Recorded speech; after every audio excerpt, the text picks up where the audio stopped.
Welcome to Colliers Talks, a podcast series featuring the latest trends, insights, research, and developments in commercial real estate in Canada and beyond.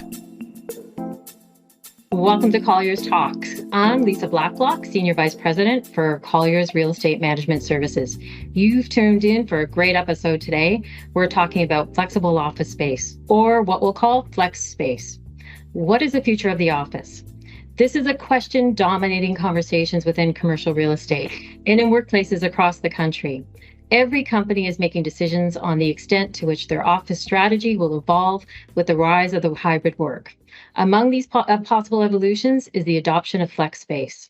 On this episode, we'll talk about the trends we're seeing, how companies are making decisions about the use of flex space, and of course, what we think the future holds. Now, I'll say from the start, and I'm sure our guests will remind you, flex space is not new. It did not magically appear as a result of that pandemic. Did the pandemic shine a light on the possibilities of flex space? Absolutely. But its history is more interesting, and its future is sure to be even more dynamic and is worth paying attention to. Today, I'm thrilled to be joined by three experts who will help unpack this all for us. Experts whose passion for the subject had me hooked from our first conversation and who I know will inform and delight us today. First, I'd like to welcome my colleague, Sarah Bramley, Vice President of Colliers Workplace Advisory, who, before the pandemic, was advising companies on the shifting needs of workplaces and is busier than ever today, consulting on how to deliver employee experiences that enhance business performances and optimizes the real estate investment. Next, we have Wayne Berger, CEO for the Americas at International Working Group, or IWG, a role he's held for the past 5 years. With brands like Spaces and Regis and across 1,400 locations in North and Latin America, Wayne is helping people and organizations shift from workplace centricity to the ubiquitous world of work. And finally, we have Nick DeMarinis, Vice President and Head of Sales for the Atlantic Territory at WeWork, a role he's held for the past 3 years. Overseeing 11 markets from Montreal to Miami, Nick has a unique vantage point into what's working, what's not, and what companies can do to take full advantage of what FlexSpace offers. And as he sits in sunny Tampa right now, I'm trying to decide whether he's my favorite or least favorite member of this panel. So let's get started. I want to begin by talking about the trends our experts have been observing in the office market as a whole, and then we'll dig into FlexSpace a little bit more. Wayne, let's put you on the hot seat. What do our listeners need to know? Well, I think there's a few things, Lisa. Number one, you're exactly right. So IWG has been operating for 34 years, and we've seen this world completely shift to how people are living, working every single day. But I'll be super explicit. What we're seeing immediately within 2022 and 2023 is, to me, the world has completely changed as we know it in how people live and work and what work means. People are working incredibly differently at this point, and we've seen this incredible acceleration of demand for flexible workspace. When I take a look across North America, and I'll focus a bit on Canada, we've seen our demand increase by 40% pre-pandemic. And by the way, at pre-pandemic, we had 40 to 50,000 leads every single year just in people and companies looking for flexible workspace prior to the pandemic. That number's increased 40%. And the message is incredibly clear from companies and people. People want the ability, and companies are providing that ability to work in a very flexible way. 90% of companies have instituted flexible working policies. 90% of employees are asking, if not demanding, for it. And one of the biggest key areas, and there's a whole host of benefits, and obviously I may have a little bit of bias because it's what I do every single day, but I do it because I love it and I see the impact it has for people and the planet and for companies' profits. What's interesting is right now, the real key piece is, frankly, technology has become a remarkable innovator, and it's untethering people. The idea of having to travel back and forth in long commutes to go to an office in order to put your phone and laptop down is now, at this point, becoming unsustainable. People want the ability to eliminate the commute. The commute's the number one enemy, and technology is the key driver, and health and wellness is really driving a key role. So you can see the numbers. I'm sure we'll talk about stats, but vacancy rates are on the rise. especially in the downtown cores across the country, if not globally. But we're also seeing a tremendous amount of demand for flex space, both downtown, but also in neighborhoods, cities, and towns across the country. It's shifting how people are living and working. Oh, that's awesome. Nick, what are your thoughts on the topic?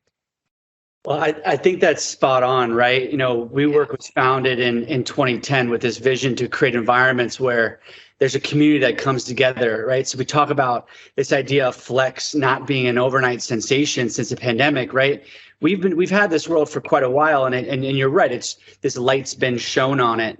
And I think when you think about, aside from flex, when you see office trends, right? There's so many companies out there, from the freelance to the Fortune 10, that are still trying to figure out that return to office strategy, right? They're still trying to figure out, what does hybrid mean to us? And the biggest takeaway that I've learned from that is it's not either or, right? It's an and, right? This idea of there's an office, there's a home. There's also, I love the concept of a third workplace. There's a very consistent theme of kind of flight to quality, right? And if you look at vacancy and availability rates, and if you look at like a market like Toronto, like pretty well known to having a very kind of low vacancy rate historically, right? Called 2-3%. And, some experts are saying that availability rates could be close to 20%, right?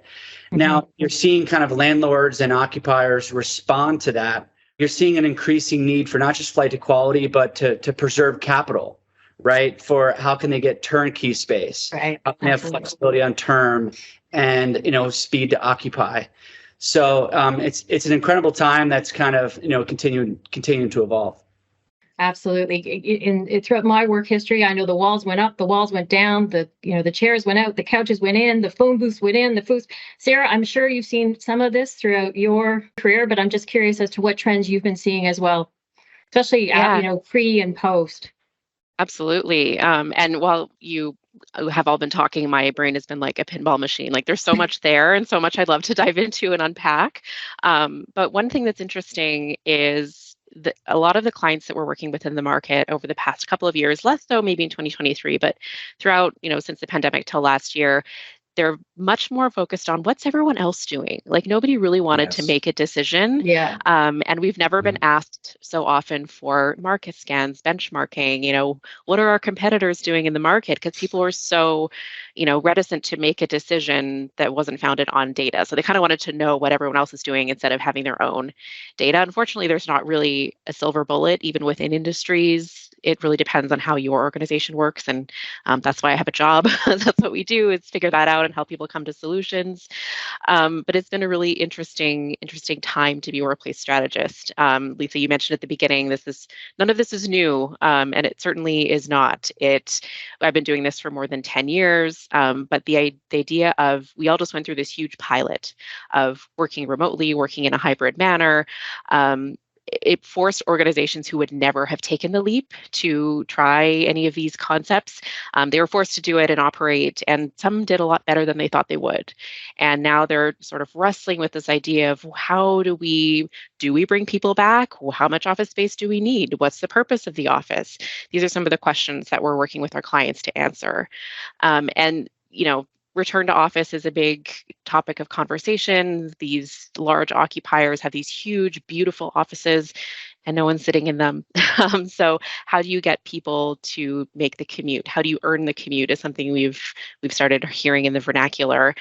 We like to think about workplace experience as having 3 key elements. So we talk about, any colleagues of mine listening to this are rolling their eyes at me because I can't stop preaching about this, but it's make it easy, make it work, and make it worth it. So the experience has to be frictionless. It has to be simple for people to come in and get their job done. The space has to work. The technology has to work. The meeting rooms have to be easy to get into and set up. And it has to be fulfilling. So people really need those human moments, the things that we're really missing virtually. They need to have those types of things in the office. It can't be, I commuted for an hour and I sat on Zoom calls and then I commuted for an hour home. Like, you really need those sort of intangible interrelationships that need to be built in the office. Yeah, and you know what? If I was a tenant right now, I could lean on something, or companies such as WeWork and IWG to help me through this through this experimental phase. I can definitely see that fit there. I had 10,000 square feet before.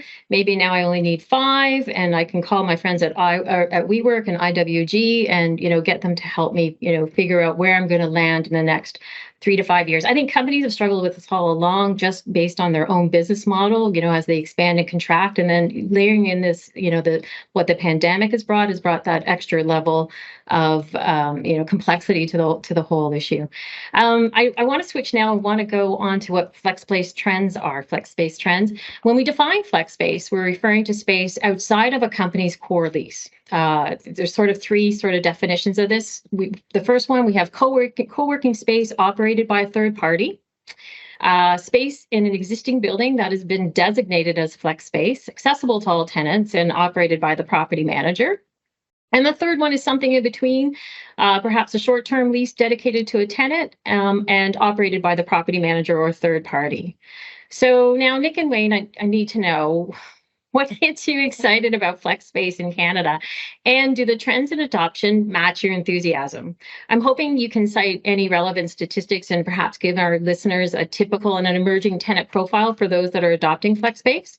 I think that, you think about flex as a subset of office. I personally get excited because it's such an important factor in the future of work, right? And I think we spoke about this. At some point, we're going to have to drop the word future, right? Like we're in it. It's no longer tomorrow. Like we're in this new world of work, right? And flex is, again, it's a proven concept that is here. It's being amplified and it's increasingly grabbing market share, right? If I think about, the Toronto market specifically, we have a few different products, right? Some of those are all access products, which is think of that like a Passport gym membership, and then also on-demand products.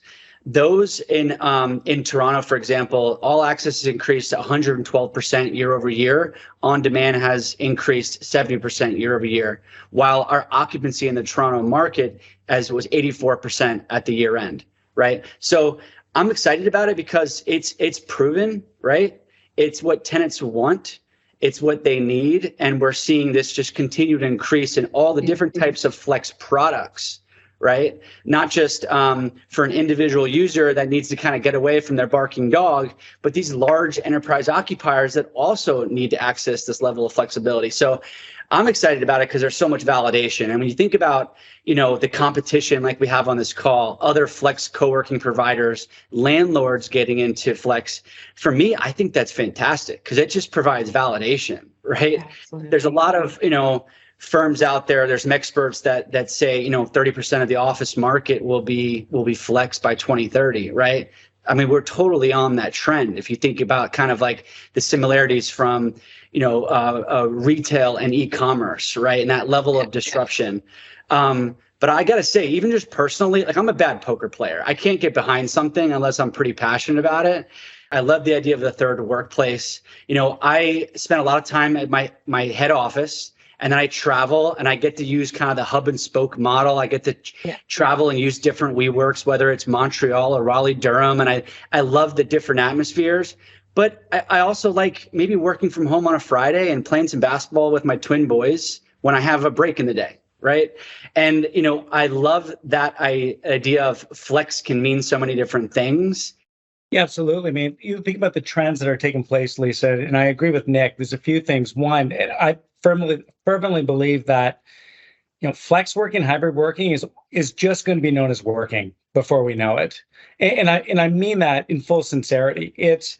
I look at what we do and what we accomplish, and I think about Canada, for example. In 2015, IWG operated 48 locations, flexible workspace locations across the country. Today, it's 140. Wow. So it's grown 3x over that period. In Toronto alone, we operate over 60 locations, right, across multiple brands, different sizes, different approaches, different design, different locations, different type of building. It's all, frankly, to try to meet the need. And I agree with Nick. I'm an absolute evangelist when it comes to flex. And the reason why is not because I work in the organization. It's because of what it offers companies, people. And I think also one of the big trends that we're not talking about enough right now, because frankly, we're in this world of unpredictability at the moment. If you think about it, we came out of a pandemic. We've all realized that technology has been such an incredible innovator that untethers us, and we're able to accomplish so much away from a traditional corporate-centric office that now you have this chance to work and live differently. Your idea of productivity is completely shifted. And also, you think about the humanistic elements, right? We still love to be around people. We're social beings, right? It's really critical for us to be able to have separation of home and office. It's exactly right on the third place. We look at Flex as the third place destination, that opportunity for people to be able to gather. And what people are looking for is that avenue. And then as that takes place, now you overlay an economic situation that is murky. You've got a threatening bank of collapse in the financials in the financial markets. You've got UBS taking over Credit Suisse. We've got SVB. You've got First Republic. That creates some shockwaves throughout the economy. You still have rising inflation. Interest rates are still unpredictable in terms of what will take place. All of those elements come into play. Imagine if you are a corporate leader with a lease that's expiring in 1 year. Yeah.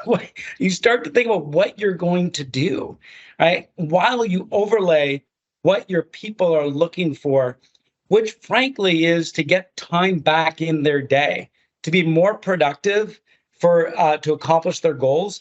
And then also, to Nick's point, if you want to be able to get home at a decent time and go shoot some hoops with your kids. I've got 3 kids. I love spending time with them. I've had more opportunity to have more dinners at home, even post-pandemic, because my commute today is 7 minutes versus what used to be a very convenient 42 minutes. Now it's 7. I can't even imagine traveling 42. So the trends have continued to shift. And I'll share with you some trends that we're seeing. We're seeing our enterprise clients rationalize their real estate portfolio. And this is happening on a daily basis. We deal with 82% of the Fortune 500 companies globally. Across the board, we're sitting down with each one of them because they have a need that needs to be met, which is they've deployed a new strategy for roles and people who do not need to be in an office every single day. They want to provide them with a great place to work that makes sense and is more purposeful for them. That could be home, but more often than not, it's somewhere close to home because only 11% of people want to work from home full time. It's not necessarily the destination of choice. It's great when it's convenient, but you want to be able to have access to a place that's closer to home, that's more ubiquitous. So what we've seen is actually very similar numbers to what Nick was sharing. We've seen a doubling of our enterprise product, which basically gives people complete access to the network to be able to travel to any of the 3,600 locations and touch down and work in those locations, as simple as accessing Spotify on their phone. It's all through one app, right? So that level of freedom and flexibility has become incredibly important for organizations. Companies are shifting. The enterprise clients are rationalizing the real estate portfolio down. They're shrinking the size of the headquarters. If they have an opportunity, there is an absolute flight to quality, and they may ascertain another lease. But what's interesting is what we're now seeing in the market is 24 to 36 months of tenant incentive. The numbers have dramatically increased, and these are in markets like Toronto and Vancouver, right, which were traditionally some of the strongest, tightest real estate markets. So we're seeing that come under play. But companies still want to move from this idea of this headquarters, shrinking down, flight to quality, and then the hub and spoke mentality, which we've all talked about, but is actually taking place, where they're now overlaying an opportunity for their employees to work across a range of locations, depending on the neighborhood they live, the city they live, the province, or even the country. And another key trend we're seeing over the last 2 years is the mid-cap companies, the companies that are, let's say, 10 to 100 people. Many of those companies are actually starting to shift out of the dedicated lease into a flexible workspace model, taking a certain subset of space, 5,000 square feet, 7,000 square feet, designing that as their new, let's call it headquarters, and then overlaying hub and spoke because things are still too unpredictable and because they're able to reduce their costs. And the last trend we're seeing is if you look across Canada and the US, a large percentage of our our demand used to be in the traditional CBDs. And then we always had a strong presence in the suburbs as well as the urban neighborhoods. Like when you think about Toronto, in the Junction, in Queen West, in Yorkville, right up the subway line, et cetera. But now what's happening is we're seeing demand scale out into what have traditionally been non-office markets. And I'll give you a really good example. We're opening a new HQ location in a place called Truro, Nova Scotia. And I don't know if anybody on this call has heard of Truro. I hadn't until about a year and a half ago. It's a town of 14,000 people. And it's in kind of the heartland of Nova Scotia that actually acts as a gateway to Halifax and Dartmouth, markets that we do very well in. That town of 14,000 people has a large percentage of its residents who drive 91 kilometers each day into Halifax and Dartmouth. So we've started pre-selling in that market. We open up in about a month. The demand has surprised us in terms of the number of people who are looking for that third place and now are able to eliminate a multi-hour commute every single day, and also gas savings, et cetera, from driving 180 kilometers. But they don't necessarily want to work solely from home. They'll go to Halifax and Dartmouth on occasion when it's very purposeful. It leans over to what Sarah mentioned, which is make it worthwhile. That's what we're seeing in terms of trend. Companies are bringing people back together when it's worthwhile and overlaying a work strategy that's very purposeful and ubiquitous the other time so you can eliminate the commute. Yeah, it sounds great. And I love Nova Scotia. And I know Halifax right now, there's major campaigns to draw people out there. And a lot of people are going out there. It's super exciting that you're expanding. It's just awesome to hear.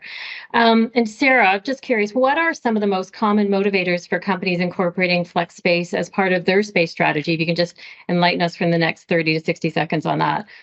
Yeah, so I mean, there's lots of reasons that people would choose to incorporate flex space into their strategy, depending on their unique situation. We work with clients from 40 people to 40,000 people. So obviously the motivations are very different along that scale. But I mean, for me, one of the most interesting and important ways that people use flex space is kind of as a playground. If you have, 200,000 square feet and you're thinking of employing a new strategy, but you don't want to, make that huge capital investment and redo your entire space to have it not work, you can go to a third party place and try a different layout, try different types of furniture, try different types of, teams working together and interacting. And so it's a way that you can pilot and test elements of a strategy and see if they'll work for you. It's also really convenient for companies who have major growth on a short term.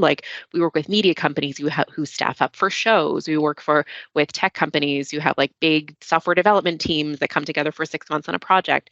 And rather than subleasing a floor for 2 years, you can go into flex space on a shorter contract. So there's lots of ways that companies can incorporate flex space into their overall strategy. Oh, that's awesome. All right. So Sarah, we're going to keep you here. We just talked about common motivators. Now let's talk about common misconceptions. So what are the common misconceptions that our building owners, landlords, and our tenants may have about flex space? I think what we've seen, the biggest gap is really in education and experience. So we've talked to companies who hear the names of the big, flex space companies, and they think of it as rent a desk. Oh, that's just for somebody who, it's a startup who doesn't want to work out of their basement anymore, and they want to see other human beings while they're working on their individual thing.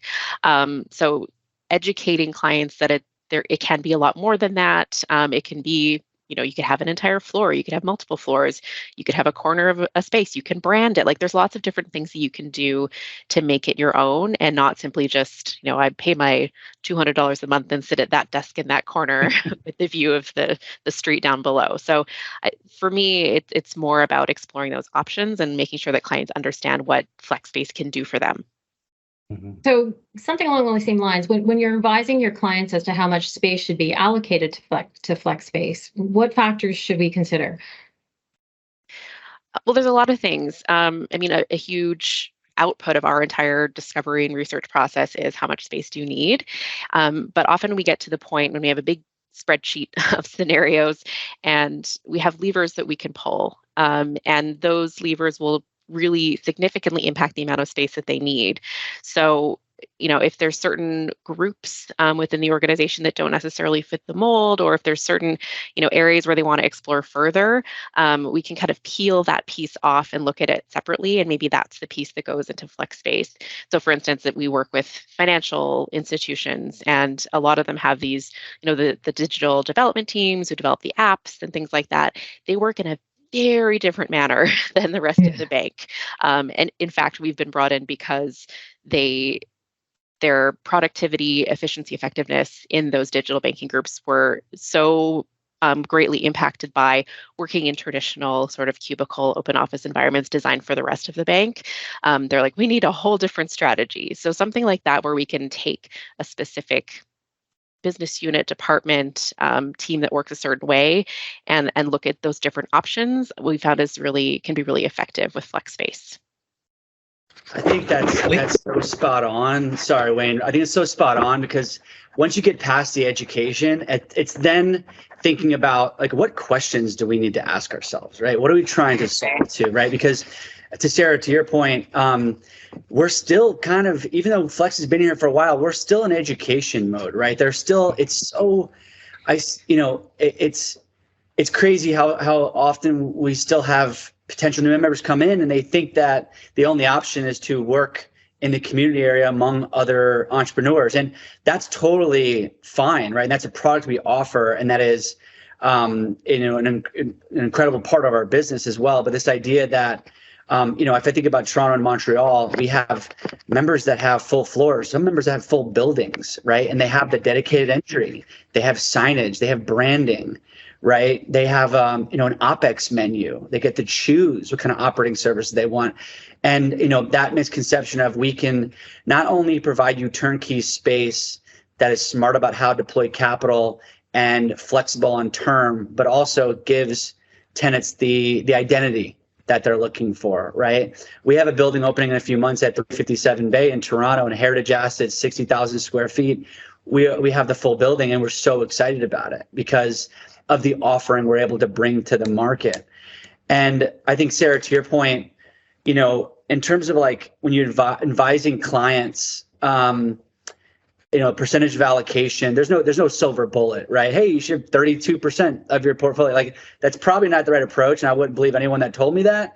But again, asking the questions, and I kind of think about it in two parts. I think about questions around the risk management approach and the talent management approach, right? And I like to start with the talent management side, right? I came from 8 years at LinkedIn prior to WeWork. So I've always been in this kind of talent future of work arena. And, the talent management side, Sarah, to your point, like who's the user group using it? How often do they need it? How do they want to work? Where do they want to work, right? Asking all those questions on the talent management side. And then further to Wayne's point, you have to couple that with the risk management questions, right? And risk management is a pretty hot topic these days. Like how much space do we need? How often do we need it? What are our headcount projections, right? What does this mean for our P&L? So I think that, when we talk to a lot of our occupiers, small and large, we try to really focus in those two areas, right? Talk us through your talent management approach. What are the questions? Let's try to solve those together. And let's talk through the risk management approach, right? What matters to you? What are you trying to solve for there? Mm-hmm. And a lot of times it kind of leads you to some of the decisions they need to make in certain markets. Can I add one point to your question earlier to Sarah, which is the misnomers around flex space with building owners? I speak with building owners almost on a daily basis. And the reason why is we've been undergoing a very significant expansion strategy. To give you an idea, we signed 462 new locations last year alone. Because the world is shifting so dramatically. Nick mentioned it earlier, and I absolutely believe in this stat. Commercial real estate will become 30% of commercial real estate by 2030. And it's still only under 5%. It's really remarkable. When I started in the industry in 2014, usually when I spoke with a colleague, a journalist, a friend, a family member, their first question was always, what is this co-working concept phenomenon? You'd have to explain it, right? Even to building owners. And then obviously we went through this level of maturity. And here we are today, close to 10 years later, and it's becoming a primary solution for organizations for all the reasons that we've been discussing today. But what's interesting is there are still some real misnomers. So if we look at the 462 locations that we signed last year, 420 of those are partnerships with building owners who own buildings who are partnering with us moving forward, not under a conventional lease, under a management agreement to share in the profits. And the reason why you hear all the questions, there's this notion that this is easy, that design it, make it look like a really nice spaces or really nice WeWork. People will come and you manage it effectively and have some events. What's interesting is this design is one element. Location is one element. This is a hospitality business, right? This is a business that requires minute by minute management. This is a business that is underpinned with booking systems and platforms and management and technology components to support companies' individual accounts to ensure that members can check in and out. They can design space custom or take space turnkey. To Nick's point, overlay their company organization, their approach, their culture, their signage, right through to ensuring that when somebody's traveling, regardless of where they're going, Saskatoon, Maple Ridge, or Dartmouth, that they're checked in and they get the same experience every single time. Right? It's the heightened level of customer experience that's underpinned through major infrastructure, surrounded not by the 1, 2, or 5 people working in the center, but if you look at WeWork and IWG combined, a total combined workforce of 20,000 people, right? All focused on the client experience. It's so much beyond put some nice booths, have a great club space, and then have some offices. There's actually a significant amount of work and methodology behind monetizing the space. There's a certain ratio of space that you need to actually allocate for private offices versus club space. There's a lot of work that goes into the design, the delivery, the construction, and then the day-to-day experience, right, of making sure that you can attract new people to the space, and then also ensure that you can manage their experience right from account specifics right through to what their expectations are every single day. And I can promise you right now, across the IWG locations in Canada, there are 150. There are probably dozens, if not 100 people talking about how their office is too hot and too cold and somebody needs to go fix it, right? So it's a real customer experience that happens. And the last piece I'll make mention, this industry, commercial real estate, is going through the same type of fundamental shifts that we've seen in other industries in the past that are becoming more service-based. Yeah, I would love to jump on that if I could, just really quickly. When we're thinking about employee experience, I 100% agree, Wayne, with everything you just said. When we think about experience in real estate, we talk about buildings that are like C, B, A, AAA. Yes. That's fine for leasing. But when you're talking about user experience of an employee coming in, it's more of a hotel. Is it a 5-star experience? Is it a 4-star experience?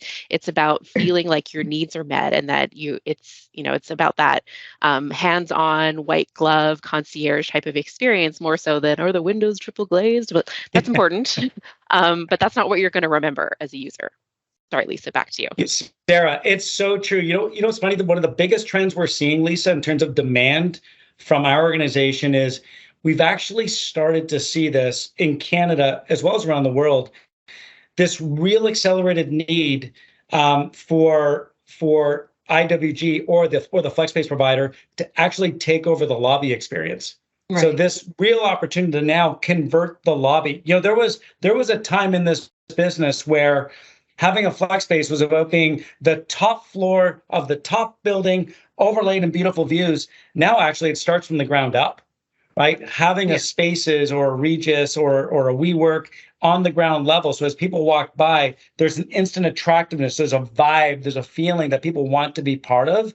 Yeah, no, I couldn't agree more with you, Wayne. It's something that we've been focusing on within REMS quite extensively, and we've actually done some great work at Royal Bank Plaza. One of the more recent ones that we've done is the tenants walked in and they were able to get their hair trimmed and their nails tidied up and a little bit of massage. And at first, when we were rolling this out, it was like all in the lobby, and it was really tastefully done and extremely well received. And a number of the comments from the tenants were, if I knew, are you going to be here tomorrow? Because clearly it was something that they were interested in coming back for. If one day they wanted to get the haircut, the next day they wanted to get the mani-pedi experience sort of thing. So yeah, I totally agree with you, Wayne. It's actually pretty exciting because at one point you never would have envisioned lobbies being so animated and activated. So we looked at it as a challenge and have been having a lot of fun with it, and great tenant feedback on that. And we should be doing it. If we're going to ask people to emit CO2 by commuting, and we're going to ask people to take time out of their day, and we're going to ask people to spend the money, let's make it a destination, not unlike what you do to go to a Leafs game or go to a great restaurant. Downtowns they're vibrant, right? We need them to become more that live, work, play environment. And we need to make sure that if we're going to ask people to travel, let's make it of value. Now, the fair point is there's only so much capital to go around to be able to deploy that across all locations. So that's where the power of partnership needs to come into play. So at least we can all help support that need that really drives a destination for commuters. That's a good segue into my next question. With the rising demand for flex space, as we've all been talking about, how has it changed your approach to the capital side? What are some of the different creative approaches that you've now been using with landlords? Well, here's what we're doing. So one, pre-pandemic, we used to invest $1 billion a year in capital, in leases and construction CapEx. What we're doing now is, frankly, we've completely shifted. We're still investing $1 billion a year, but we're investing that in a few key areas: technology, platform development. Our goal is really simply to build the Airbnb for commercial office space. That's the goal, because the reality is there's a need. People are looking at space very differently today, whether it's the largest Fortune 500 companies or people that are launching their startups. So we're investing in people, technology, capital, and platform.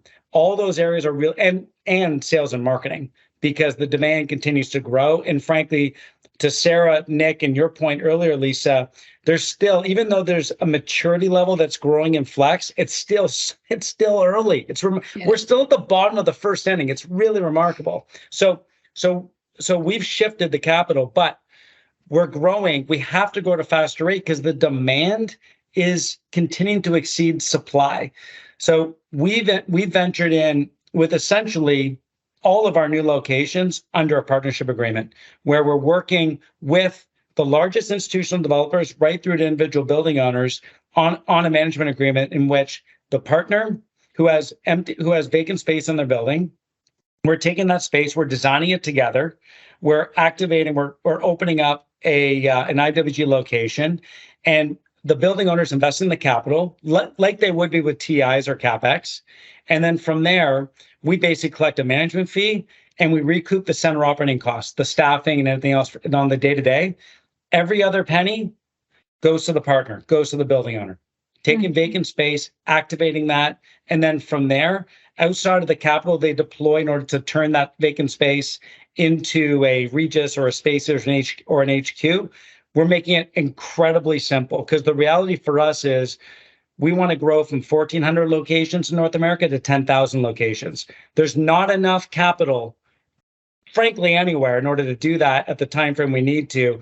We need to partner with building owners. And the reality is vacancy rates are continuing to increase. There's more space available. That's not just shell, but actually currently built out. And it doesn't need to be former co-working space. It is a consultant space, recruiting space, finance space, large amounts of space that's out there today from companies rationalizing that's currently built out that we can convert into great flexible workspace. So the partnership approach is where we've been incredibly successful since we launched it back in January 2022. Yeah. So Nick, how does your model compare to what Wayne's just outlined for us? Yeah, look, I think there's some similarities in how we're thinking about the business and how we're thinking about growth, right? If you look at WeWork, we are across 779 locations in 39 countries, right? And we're hyper-focused on the performance of our portfolio, but we're also, as we look at growth, we're looking at responsible growth, right? We're looking at responsible ways to deploy our capital. And we have a lot of, whether it's management or rev share, like alternative structures, right? We have those in place already, and we are having a lot of positive conversations about future partnerships as well. So that's certainly where we're spending, some time in terms of additional growth across our portfolio. But, I think similar as Wayne kind of speaks to technology, we put a lot of emphasis on that, and that came in the form of a very specific product as well. WeWork Workplace, which we launched, and it's really a space management and desk booking platform, right? And in terms of the model that's starting to work best for us is this idea of the three legs of the stool, right? That we have this private office concept and this private office product. We have these access products, which are very flexible and allow kind of this more flexible use of all the locations. And then we overlay this software, WeWork Workplace, that allows the right user experience to be able to book desk and understand who they're working with and when I want to work. And also the decision makers access to data and utilization. So as we focused a lot on yes, our physical portfolio, but also the technology that allows it very easy for the users to be able to book space, but also the decision makers to understand how are my teams actually using the space. That's how this trend of companies using the three legs of the stool for us are really tying it all together, right? Because they have this hub of private office. They then distribute these access passes to all these people that may be in different cities or remote, but they need a place to work. Yeah. And then we provide this software that creates this great experience for those users, but also finally gives the decision makers access to, another level of data to understand how are we using it and what decisions can we inform, whether that's risk management or talent management, and really kind of brings those together. That's great. Thanks, Nick. Everything's evolving so quickly.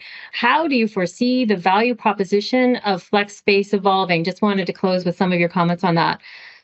Oh, that's a big question. I know. That's why I kind of bookended here. The doozy at the very end. No, I think just building on everything that we've heard, I think it's all about delivering those exceptional employee experiences and the ability of flex space to maybe be a little bit more nimble and adaptable than sort of a traditional 5-10 year office lease is going to be hugely valuable to organizations who are a little bit cautious of making the wrong long-term decision.